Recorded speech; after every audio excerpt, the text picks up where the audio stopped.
good day everyone. Welcome back to my channel Forward Zone. Today I'm going to teach you how to use conditional formatting to highlight values that are equal to your input.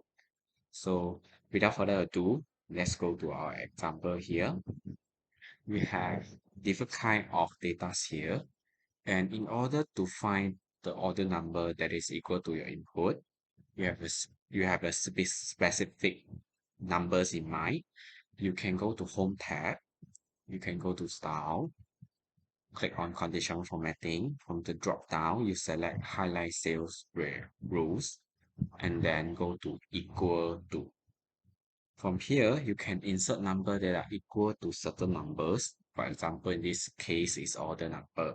So if I'm going to find order numbers that is equal to my input, for example, 11105, you can see the conditional formatting actually help me to highlight the numbers that is equal to my input. So you can also input any numbers that you like. For example, I put 1102. We have four orders. 1105. We have 1, 2, 3, 4, 5 orders. So same also, you can go to here and select any colors that you want. And after you have done, you just click OK. That is all from me. Thank you.